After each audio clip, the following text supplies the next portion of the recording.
Hi ಸ್ನೇಹಿತರೆ, ತಮಗೆಲ್ಲರಿಗೂ ನನ್ನ ವೀಲಾಗೆ ಸ್ವಾಗತ. ನಾನಿವಾಗ ಒಂದು ಹೊಸ ಪ್ರಾಜೆಕ್ಟನ್ನು ನಾನು ಶುರು ಮಾಡಿದ್ದೇನೆ. ಅದೇನಂತಂದರೆ 1 ಮಿಲಿಯನ್ ಪ್ಲ್ಯಾಂಟ್ಸ್, ಅಂದರೆ 10 ಲಕ್ಷ ಪ್ಲ್ಯಾಂಟ್ಗಳನ್ನು ಮಾಡೋದು ಅಂತೇಳಿ, 10 ಲಕ್ಷ ಸಸ್ಯಗಳನ್ನು ಬೆಳೆಸೋದು ಅಂತೇಳಿ ಈ ಒಂದು ಪ್ರಾಜೆಕ್ಟ್. ಈ ಪ್ರಾಜೆಕ್ಟ್ಗಾಗಿ ನಾನಿವಾಗ 1 kg ನಾನು ಈ ರೀತಿ ಒಂದು ಕವರನ್ನು ತೊಗೊಂಬಂದಿದ್ದೀನಿ. ಈ 1 kgಯಲ್ಲಿ ನಮಗೆ ಎಷ್ಟು ಕವರ್ ಇದ್ದಾವೆ ಅಂತಲೂ ಕೂಡ ನಾನು ಎಣಿಸಿದ್ದೀನಿ. ಎಷ್ಟು ಕವರ್ ಇದ್ದಾವೆ ಅಂತೇಳಿ ನಾನು ನಿಮಗೆ ಮುಂದೆ ಹೇಳ್ತಾ ಹೋಗ್ತೀನಿ. 1 kg ಬೇರೆ ಬೇರೆ ವೆರೈಟಿಯಲ್ಲೂ ಕೂಡ ಈ ಕವರ್ಗಳು ಸಿಗ್ತವೆ. ಈಗ ಮಿಕ್ಸಿಂಗ್ಗೆ ರೆಡಿಯಾಗಿರುವಂತಹ ಗೊಬ್ಬರ ಮಿಶ್ರಿತ ಮಣ್ಣಿನೊಂದಿಗೆ ಇನ್ನೊಂದು ಸ್ವಲ್ಪ ಕೆಮ್ಮಣ್ಣನ್ನು ತಂದು ನಾನೀಗ ಮಿಕ್ಸ್ ಮಾಡ್ತೇನೆ. ಅದಕ್ಕೆ ಬೇಕಾಗಿರುವ ಸಾಮಗ್ರಿಗಳು ಇಲ್ಲೊಂದು ಶೆಲ್ಕೆ ಇದೆ ಹಾಗೂ ಈ ಟಬ್ ಇದೆ. ಹಾಗಿದ್ರೆ ಬನ್ನಿ, ಈ ಶೆಲ್ಕೆ ಹಾಗೂ ಟಬ್ಬನ್ನು ತಗೊಂಡೋಗಿ ಮಣ್ಣನ್ನು ತಗೊಂಬರೋಣ. ಸ್ನೇಹಿತರೆ, ದಿನನಿತ್ಯ ನಾವು ಉಸಿರಾಡಲು ಗಿಡ ಮರಗಳು ಬೇಕೇ ಬೇಕು. ಆದರೆ ಇವತ್ತಿನ ಕಾಲದಲ್ಲಿ ಎಲ್ಲ ರೀತಿಯಾದಂತಹ ಗಿಡ ಮರಗಳನ್ನು ಕಡಿದು ನಾಶ ಮಾಡಿ ದೊಡ್ಡದಾದಂತಹ ಇಂಡಸ್ಟ್ರಿಗಳು ಅಥವಾ ಲೇಔಟ್ಗಳು ತಲೆ ಎತ್ತುತ್ತಿವೆ. ಕಾಂಕ್ರೀಟಿನಾದ್ಯಂತ ನಾಡುಗಳಾಗ್ತಾ ಇದ್ದಾವೆ. ಇಂತಹ ಒಂದು ಹೊತ್ತಿನಲ್ಲಿ ನಾವು ಗಿಡ ಮರಗಳನ್ನು ಬೆಳೆಸಬೇಕು ಅಂತ ನಾನು ನಿಮಗೆ ಹೇಳಲಿಕ್ಕೆ ಇಷ್ಟಪಡ್ತೀನಿ. ಸ್ನೇಹಿತರೆ, ಹವಾಮಾನ ಬದಲಾವಣೆ ಆಗ್ತಾ ಇದೆ ಅಂತ ತಮಗೆಲ್ಲ ಗೊತ್ತಿದೆ. Global warming is a big challenge to our planet. ಬನ್ನಿ, ಈಗ ನಾನು ಈ ಟಬ್ಬಿನಲ್ಲಿ ಮಣ್ಣನ್ನು ತಗೊಳ್ತೇನೆ. ಹೌದು ಸ್ನೇಹಿತರೆ, ಈ ಪ್ರಾಜೆಕ್ಟ್ನ ಹೆಸರು ಬಂದ್ಬಿಟ್ಟು 1 ಮಿಲಿಯನ್ ಪ್ಲ್ಯಾಂಟ್ಸ್ ಅಂತ ಹೇಳ್ಬಿಟ್ಟು. ಇದೇನಪ್ಪ 1 ಮಿಲಿಯನ್ ಅಂದರೆ 10 ಲಕ್ಷ ಗಿಡಗಳನ್ನು ಈತ ಸಸಿ ನೆಡ್ತಾನ ಅಥವಾ ಸಸಿ ಬೆಳೆಸ್ತಾನ ಅಂತ ನಿಮಗೆಲ್ಲ ಈಗಾಗಲೇ ಡೌಟ್ ಬಂದಿರ್ಬೋದು. ಹೌದು ಸ್ನೇಹಿತರೆ, ಹಾಗಿದ್ರೆ ನೋಡಿ, ಅಲ್ಲಿರೋ ಮಣ್ಣಾಗಿರ್ಬೋದು ಅಥವಾ ಅಲ್ಲಿರೋ ಒಂದೇ ಒಂದು ಶೆಲ್ಕೆ ಆಗಿರ್ಬೋದು ಅಥವಾ ಒಂದೇ ಒಂದು ಟಬ್ಬಿನಿಂದ ಈತ ಇಷ್ಟೊಂದು ಗಿಡಗಳನ್ನು ಬೆಳೆಸ್ತಾನ ಅನ್ನೋದು ನಿಮ್ಮ ಪ್ರಶ್ನೆ ಆಗಿರ್ಬೋದು.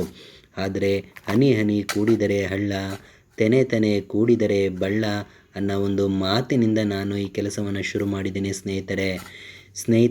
ನಾವು ಇಂದು ಏನು ಗಿಡ ಮರಗಳನ್ನು ಕಡಿತಾ ಇದ್ದೀವಿ, ಎಷ್ಟು ಡಿಫಾರೆಸ್ಟೇಷನ್ ಆಗ್ತಾ ಇದೆ, ಭೂಮಿಯೆಲ್ಲ ಮರುಭೂಮಿ ಅಂತ ಆಗ್ತಾ ಇದೆ.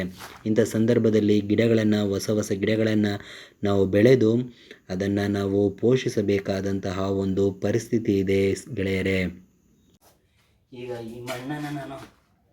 ಈ ಮಣ್ಣಿಗೆ ಇದು ಗೊಬ್ಬರ ಮಿಶ್ರಿತ ಮಣ್ಣು. ಸೊ ಹಾಗೆ ನಾನು ಇದಕ್ಕೆ ಮಿಕ್ಸ್ ಮಾಡ್ತಾ ಇದ್ದೀನಿ ಫ್ರೆಂಡ್ಸ್.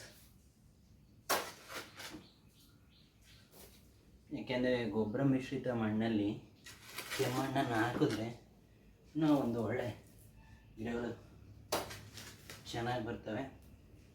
ಸೊ ಹಾಗಿದ್ರೆ ಬನ್ನಿ, ನಾನು ಯಾವ ರೀತಿ ಮಿಕ್ಸ್ ಮಾಡ್ತೀನಿ ನೋಡೋಣ.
ಫ್ರೆಂಡ್ಸ್, ಕಂಬಳಿಕಾರಿ ಹುಳ ತೋರಿಸ್ತೀನಿ.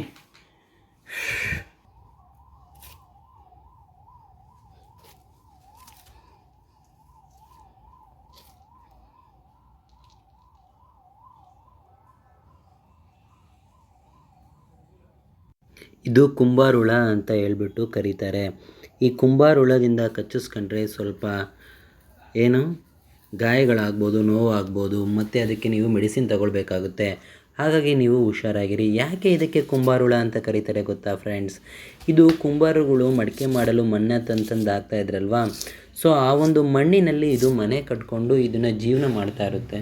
ಸೊ ಹಾಗಾಗಿ ಯಥೇಚ್ಛವಾಗಿ ಈ ಕುಂಬಾರುಳಗಳು ಬೆಳೀತವೆ. ಹಾಗಾಗಿ ಇದಕ್ಕೆ ನಾವು ಕುಂಬಾರ ಹುಳ ಅಂತಲೇ ಕರೆಯೋದು. ಮತ್ತು ಇನ್ನೊಂದು ಟಬ್ಬನ್ನು ನಾನು ಮಣ್ಣನ್ನು ತೊಗೊಂಡು ಬಂದಿದ್ದೀನಿ. ಸೊ ಇನ್ನೊಂದು ಟಬ್ಬನ್ನು ಮಣ್ಣು ತೊಗೊಂಬಂದು ಮತ್ತೆ ನಾನು ಇದಕ್ಕೆ ಮಿಕ್ಸ್ ಮಾಡ್ತಾಯಿದ್ದೀನಿ. ಸೊ 2 ಟಬ್ ಮಣ್ಣನ್ನು ನಾನು ತೊಗೊಂಡು ಬಂದೆ. ನೋಡಿ, ನಾವು ಸ್ವಲ್ಪ ಗೊಬ್ಬರ ಮಿಶ್ರಿತ ಮಣ್ಣನ್ನು ನಾನು ಹಾಕ್ತಾಯಿದ್ದೀನಿ ಅಂತಂದರೆ, ಈಗ ಅದೇನಿತ್ತು ಆ ಮಣ್ಣು ಮುಂಚೆ ಅದರಲ್ಲಿ ನಾವು ಅಡಿಕೆ ಸಸಿಗಳನ್ನು ಬೆಳೆದಿದ್ವಿ. ಸೊ ಹಾಗಾಗಿ ಅದರಲ್ಲಿ ಸ್ವಲ್ಪ ಗೊಬ್ಬರನೂ ಕೂಡ ಎಲ್ಲ ಹಾಕಿದ್ವಿ. ಹಾಗಾಗಿ ಅದೇ ಮಣ್ಣಲ್ಲೇ ಗೊಬ್ಬರ ಮಿಶ್ರಿತ ಆಗಿರೋದ್ರಿಂದ ಈಗ ನಾನು ಮತ್ತೆ ಹೊಸದಾಗಿ ಕೆಮ್ಮಣ್ಣನ್ನು ನಾನು ಮಿಕ್ಸ್ ಮಾಡಿ ಹಾಕೋದ್ರಿಂದ ಗಿಡಗಳು ಚೆನ್ನಾಗಿ ಬರ್ತವೆ ಅಂತೇಳಿ ಹೇಳ್ತೀನಿ. ಹಾಗಾದರೆ ಏನು ಗೊಬ್ಬರ ಮಿಶ್ರಿತ ಮಣ್ಣು ಅಂದರೆ ಅದೇನಿಲ್ಲ, ದನದ ಗೊಬ್ಬರ ಅಷ್ಟೇ. ದನದ ಗೊಬ್ಬರ ಮತ್ತು ಬೇರೆ ಸಪ್ಪೆ ಅದು ಇದು ಎಲ್ಲ ಹಾಕಿ ಗಿಡಗಳು ತರಕಾರಿ ಇದು ವೇಸ್ಟ್ ಎಲ್ಲ ಹಾಕಿರುವಂತಹ ಒಂದು ಗೊಬ್ಬರ ಏನಿತ್ತು ಕೊಳ್ತಿರೋದು ಅದನ್ನು ನಾವು ಮಿಕ್ಸ್ ಮಾಡಿ ಬೆಳೆಸಿದಂಥದ್ದು. ಸೊ ಅದೇ ಮಣ್ಣಿಗೆ ಈಗ ನಾನು ಹೊಸದಾಗಿ ಕೆಮ್ಮಣ್ಣನ್ನು 2 ಟಬ್ನಷ್ಟು ಕೆಮ್ಮಣ್ಣನ್ನು ನಾನು ಹಾಕಿ ಮತ್ತೆ ಮಿಕ್ಸ್ ಮಾಡ್ತಾಯಿದ್ದೀನಿ.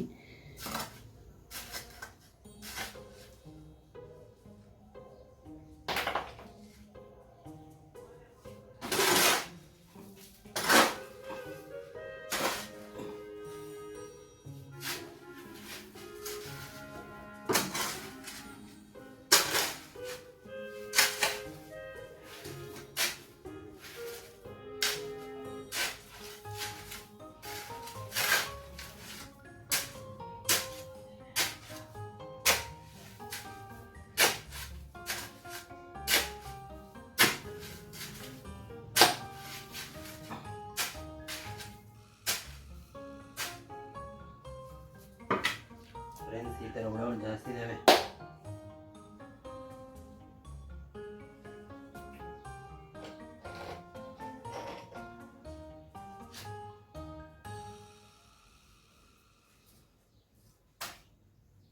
ಜೀವನದಲ್ಲಿ ನೀವು ಏನೇ ಗುರಿ ಸಾಧಿಸಬೇಕೆಂದರೂ, ನೀವು ಯಶಸ್ಸು ಕಾಣಬೇಕೆಂದರೆ ಕೆಲವು ಸೂತ್ರಗಳನ್ನು ನೀವು ಪಾಲಿಸಲೇಬೇಕು. ನಾವು ಸುಮಾರು ಸೂತ್ರಗಳಿದ್ದಾವೆ, ಆದರೆ ನಮಗೆ ಧ್ಯೇಯ ಅಥವಾ ಗುರಿ ನಮಗೆ ಸ್ಪಷ್ಟವಾಗಿರಬೇಕು. ಮೊದಲನೆಯದಾಗಿ ನಮ್ಮ ಗುರಿ ಸ್ಪಷ್ಟವಾಗಿದ್ದರೆ ನಾವು ನಮ್ಮ ಯಶಸ್ಸಿನ ಕಡೆಗೆ ನಾವು ಸಾಗುತ್ತಿದ್ದೇವೆ ಎಂದೇ ಅರ್ಥ. ನೋಡಿ ಗೆಳೆಯರೇ, ಯಶಸ್ಸು ಅನ್ನೋದು ಕಡಲೆ ಬೀಜ ಸುಲ್ಕೊಂಡು ತಿನ್ನಂಗಲ್ಲ. ಅದು ಯಶಸ್ಸು ಅನ್ನೋದು ಒಂದು ಕಡಲೆ ಬೀಜನ ಭೂಮಿಗೆ ಹಾಕಿ ಅದರಿಂದ ಒಂದು ಗಿಡ ಬೆಳೆದಾದ ಮೇಲೆ ಹೇಗೆ ಅದರಲ್ಲಿ ಹಳದಿ ಕಲರ್ದು ಹೂವುಗಳು ಬಿಟ್ಟು ಆ ಹಳದಿ ಕಲರ್ ಹೂವುಗಳು ಭೂಮಿಯ ಒಳಗಡೆ ಹೋಗಿ ಮತ್ತೆ ಕಡಲೆ ಬೀಜ ಆಗಿ ಮಾರ್ಪಾಡಾಗುತ್ತಲ್ಲ, ಆಗ ಗಿಡವನ್ನು ಕಿತ್ತು ನಾವೇನು ಹಸಿ ಕಡಲೆಕಾಯಿ ತಿಂತೀವಿ ಅಥವಾ ಕಡಲೆಕಾಯಿ ಬಿಡಿಸ್ಕೊಂಡು ಬಂದಿದ್ದಾದಮೇಲೆ ಒಲೆ ಮೇಲೆ ಹುರಿದು ತಿಂತೀವಲ್ಲ, ಆವಾಗ ಅದು ಯಶಸ್ಸು ಅನ್ನೋದು. ಯಶಸ್ಸಿನ ಗೊಟ್ಟು ಸಿಂಪಲ್. ಏನು ಯಶಸ್ಸಿಗೆ ನಾವು ಮಾಡಬೇಕಾಗಿರೋಂಥ ಕೆಲಸ ಅಂತಂದರೆ ವೆರಿ ಸಿಂಪಲ್. ನಾವು ಏನು ಕೆಲಸವನ್ನು ಮಾಡ್ತಾ ಇರ್ತೇವೆ ಅದನ್ನೇ ನಾವು ಅಚ್ಚುಕಟ್ಟಾಗಿ ದಿನನಿತ್ಯ ಮಾಡೋದೇ ಯಶಸ್ಸು. ಟೈಮ್ ಸರಿಯಾಗಿರಬೇಕು, ಟೈಮ್ ಪಂಕ್ಚುಯಾಲಿಟಿ ಆಗಿರಬೇಕು. ನಾನು ಇವಾಗ ಇವತ್ತೊಂದು ದಿನ ನಾನು ಇಲ್ಲೆಲ್ಲೋ ಮಣ್ಣಿತ್ತು ಅಂತೇಳಿ ನಾನು ಒಂದು 50 ಗಿಡಕ್ಕೆ ಮಣ್ಣು ತುಂಬಿರ್ಬೋದು, ಆದರೆ ಅದಲ್ಲ ಯಶಸ್ಸು. ಅಲ್ಲಿ ಗಿಡ ಹಾಕಿ ಗಿಡ ಬೆಳೆಸಬೇಕು. ಹಾಗೆ ಬೇರೆ ಮಣ್ಣನ್ನು ಮತ್ತೆ ನಾನು ರಿಸೋರ್ಸನ್ನು ನಾನು ತಗೊಂಬಂದು ಮತ್ತೆ ನಾನು ಗಿಡಗಳಿಗೆ ಮತ್ತೆ ನಾನು ಕವರ್ಗೆ ಮಣ್ಣು ತುಂಬಿ 1000, 10,000, 1,00,000 ಈ ಥರ ನಾನು ಸಸಿಗಳಿಗೆ ಆ ಥರ ಒಂದು ಏನದು ಪ್ಲಾಸ್ಟಿಕ್ ಕವರ್ ಆಗಿರ್ಬೋದು ಮತ್ತೊಂದರಲ್ಲಾಗಿರ್ಬೋದು ಮಣ್ಣನ್ನು ತುಂಬಿ ಗಿಡವನ್ನು ಬೆಳೆಸಿದಾದಮೇಲೆ ಮಾರಾಟ ಮಾಡ್ತೀನಲ್ಲ, ಆವಾಗ ಅದು ಯಶಸ್ಸು ಸಿಗೋದು. ಕುದುರೆ ಒಂದು ರೇಸ್ನಲ್ಲಿ ಹೇಗೆ ಓಡುತ್ತೆ ನೀವು ನೋಡಿರ್ತೀರ ಸ್ನೇಹಿತರೆ. ಹಾಗೆ ಕುದುರೆಗೆ ಒಂದು ಈ ಕಡೆ ಒಂದು ಪಟ್ಟಿಯನ್ನು ಕಟ್ಟಿರ್ತಾರೆ. ಅದು ಯಾಕೆ ಕಟ್ಟಿರ್ತಾರೆ ಗೊತ್ತಾ? ಅದರ ಒಂದು ನಿರ್ದಿಷ್ಟ ನೇರ ದೃಷ್ಟಿ ಯಾವುದೇ ಕಡೆಯಲ್ಲಿ ಚಲನವಲನ ಆಗದೆ ನೇರವಾಗಿರಬೇಕು, ಅದರ ಗುರಿ ಸ್ಪಷ್ಟವಾಗಿರಬೇಕು ಅಂತ. ಹಾಗೆ ನಾವು ಕೂಡ ಯಾವುದೇ ಒಂದು ಹೆಜ್ಜೆ ಒಂದು ದಾರಿಯಲ್ಲಿ ಸಾಗಬೇಕಾದಂದರೆ ಆ ಕಡೆ ಈ ಕಡೆ ನಾವು ನೋಡ್ದಲೇ ನಮ್ಮ ಗುರಿಯತ್ತ ನಾವು ಸಾಗಬೇಕು. ಆಗ ಯಶಸ್ಸು ನಮಗೆ ದೊರಕುತ್ತದೆ.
ಗೈಸ್ ಫುಲ್ ಸುಸ್ತಾಗೋಗ್ಬಿಟ್ಟೆ ಗೈಸ್, ಸಿಕ್ಕಾಪಟ್ಟೆ ಸೆಕೆ ನೀರು, ಆಮೇಲೆ ಫುಲ್ಲು ಸ್ವೆಟ್ ಬರ್ತಾಯಿತ್ತು, ಸಿಕ್ಕಾಪಟ್ಟೆ ಸ್ವೆಟ್ಟು, ಸೆಕೆ ನೀರು, ಇದೆಲ್ಲ ಫುಲ್ಲು ನೀರು ಎಳೆದ್ಬಿಡ್ತು.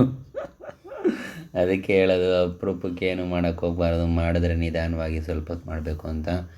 ನಾನು ಆಗ ಒಂದು ಸ್ವಲ್ಪ ಹೊತ್ತು ಸುಧಾರಿಸ್ಕೊಂಡ್ಮೇಲೆ ಮತ್ತೆ ನನ್ನ ಕೆಲಸವನ್ನು ನಾನು ಶುರು ಮಾಡಿದೆ ಗಾಯ್ಸ್. ನಿಜವಾಗ್ಲೂ ಇದು ಫುಲ್ಲು ಸ್ವೆಟ್ಟು, ಸೆಕೆ ನೀರು, ದೇಹದಲ್ಲಿರುವಂತಹ ಕೊಬ್ಬು ಕರಗಕ್ಕೆ ಇದೊಂದು ಒಳ್ಳೆಯ ಎಕ್ಸಸೈಸ್ಗೆ ಗೆಳೆಯರೆ.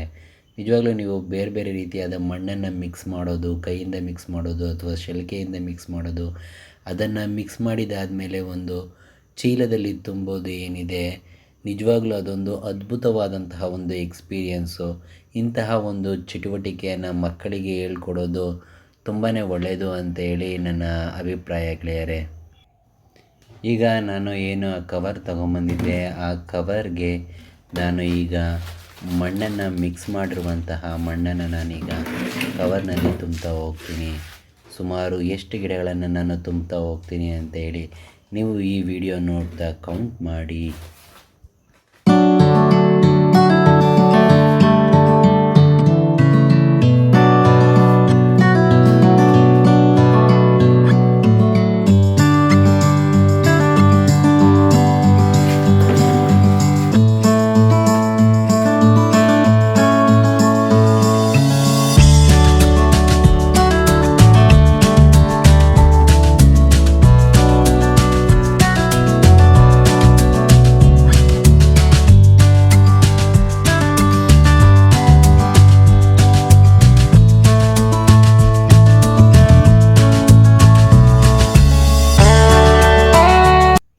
ಸೊ ನಾನೀಗ ಮಣ್ಣನ್ನು ಒಂದು ತುಂಬಿದ್ದೇನೆ. ಅದಕ್ಕೆ ಮಣ್ಣು ಹಾಕಬೇಕಾದ್ರೆ ನೀವು ಅವಾಗವಾಗ ಸ್ವಲ್ಪ ಕೆಳಗಡೆ ಅದನ್ನು ಏನು ಮಾಡಬೇಕು,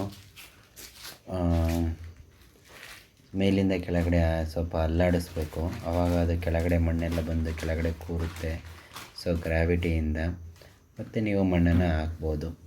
ಹೀಗೆ ನಾವು ಗಿಡಗಳನ್ನು ಮಾಡಬೇಕು, ಬೆಳೆಸಬೇಕು ಅಂತಂದರೆ ಚಿಕ್ಕದಾದಂಥ ಒಂದು ಇದರಲ್ಲಿ ನಾವು ಮಣ್ಣನ್ನು ತುಂಬಿ ಇಡಬೇಕಾಗುತ್ತೆ.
ಸ್ನೇಹಿತರೆ, ನಾನು ಹಾಕಿದ 2 ಟಬ್ಬು ಮತ್ತು ಇನ್ನೊಂದು ಸ್ವಲ್ಪ ಮಣ್ಣೇನಿತ್ತು ಅದನ್ನು ಮಿಶ್ರಿತ ಮಾಡಿ, ಗೊಬ್ಬರ ಮಿಶ್ರಿತ ಮಣ್ಣನ್ನು ಹಾಕಿ